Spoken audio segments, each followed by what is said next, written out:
We are now officially less than a week away from week 1 of the 2026 college football season, and it kicks off at 11 a.m. Central Time in Dublin, Ireland, when TCU face UNC, and this video is going to tell you why UNC is about to get destroyed.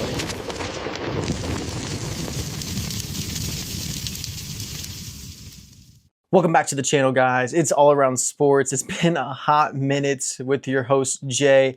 I've been doing a whole lot of other stuff. I got carried away with all the different things that I was doing, and I just never got around to making another video on this channel. But since I'm stepping back from comic content, I'm going to be focused more on my sports side. So today's video, like I mentioned, it is why UNC is about to get destroyed.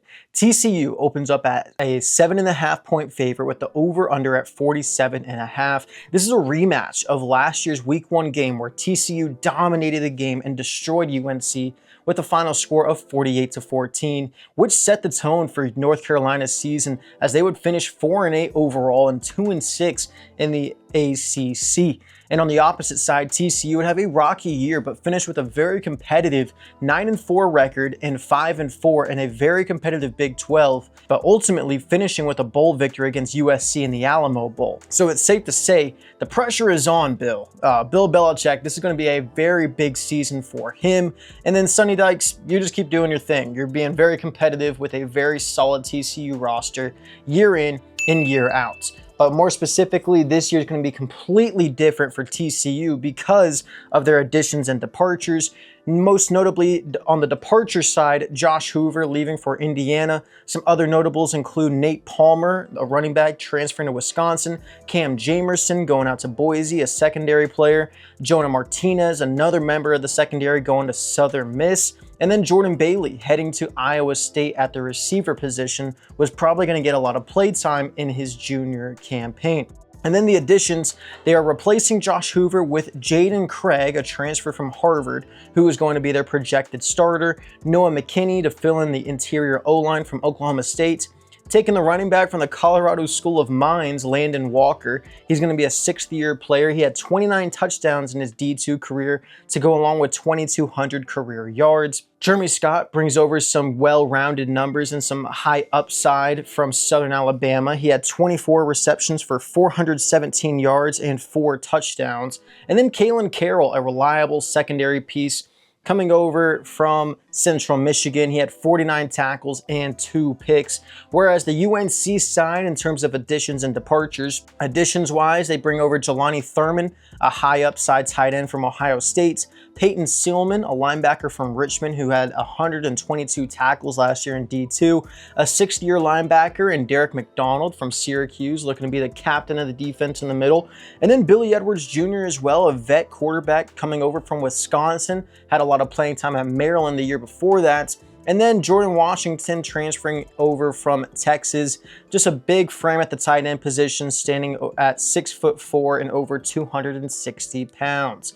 But the departures are very notable for the Tar Heels. They're losing out on 2 quarterbacks, Bryce Baker, who was a 4-star out of high school, never played for the Tar Heels, and then Ma Johnson, the sophomore that backed up last year to Gio Lopez. Jake Johnson, the tight end from Auburn, tight end who is transferring to Auburn, had 16 catches, 144 yards, and a touchdown.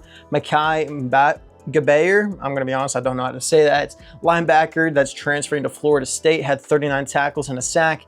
More of an edge rusher. And then Dontre Robinson going to Oregon, had 39 tackles last year for the defense. And then the coaching changes. These are 2 teams that had a very different just way of going about their coach changes. TCU is going to bring in Gordon Samus as their OC, replacing Kendall Briles, who left for South Carolina. And Gordon Samus comes over from UConn, where UConn had a very successful season a year ago, and they ranked 17th in scoring offense, having about 33 to 35 points per game, and 23rd in total yards per game with 430 average yards nationally. And they were also 17th in passing yards per game at 275. Completion percentage was 14th nationally at 68%. And then they had the least fewest interception to turnover rate metrics in all of NCAA. So that's a huge plus whenever you're changing the quarterback position, going from Josh Huber to Jaden Craig, a D2 quarterback a year ago from Harvard, insanely smart, but can he adjust to a D1 style offense and defenses going against him?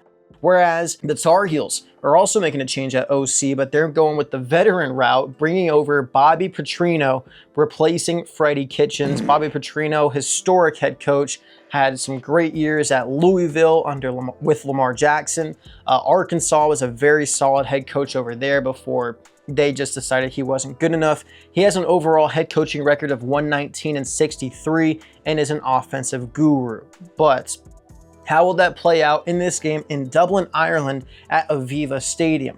Well, the first question is the quarterback battle. Who can win between the two newcomers of Jaden Craig or Billy Edwards Jr.? Now, there has not been any formal announcement of either of these two 1000% starting, but if it's anybody else, that will throw everything out the window in terms of game plans for both squads. Now, focusing on TCU's transfer Jaden Craig, can he even try to fill in the shoes of Josh Hoover?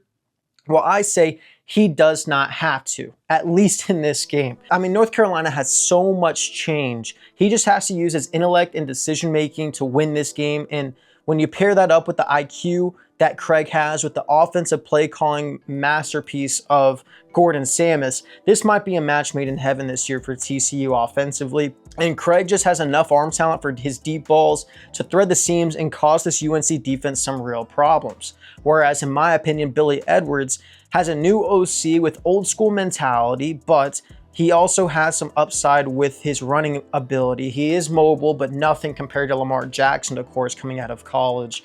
But Billy Edwards has a lot more experience, but it's not really starting experience, but experience nonetheless. It's just going to be interesting seeing how Billy Edwards can pair up with the legendary Bobby Petrino. I know I keep calling him legendary, but he really was instrumental to changing the whole ACC and how people thought of dual threat quarterbacks with Lamar Jackson. And that's kind of how we get some of these quarterbacks that we do now that are so spectacular on the ground and equally as good through the air. TCU is going to be able to get after Billy, in my opinion, with a ferocious blitz rate that TCU are known for. They always throw as much as they can at the quarterbacks to try to confuse them as much as possible. And that's only going to be ramped up in this game with all the changes on the O-line as well for North Carolina. A lot of new faces. Some are not as good as years before. It's going to be interesting to see if Billy can actually stay comfortable in the pocket for this game, especially with the lack of receiver talent for North Carolina, not going to be able to really get away from this revamped TCU defense. I don't think a lot of people are thinking of TCU as a Big 12 favorite. People are probably going down the routes of Texas Tech, maybe Houston or Utah, but I really like this TCU team. I think they're going to really stand out in the Big 12. And I am looking for a massive game out of Jaden Craig, as well as the new vet running back from Colorado State School of Mines, Landon Walker, who brings a boatload of experience to the backfield, whether it's running the ball or catching out of the backfield, and a high ceiling receiver in Jeremy Scott, who's probably going to get a lot of targets in this week 1 matchup. I just think there's too much turnover at North Carolina over the offseason, and you're going to see a slow start yet again for Bill Belichick in year 2. And TCU will win this game 38-13. That is my projection for week 1. My prediction, you might as well just put it down already. Put that on the books because I think that's actually a high likelihood of it happening. It's very similar to a year ago, just a little better defense from both teams, which I think will make sense because it's going to be in Dublin. I just think the international waters is going to cause even more mix-up for a team like North Carolina that has so much change. It's going to be very interesting seeing who's going to be the crowd favorite over in Dublin.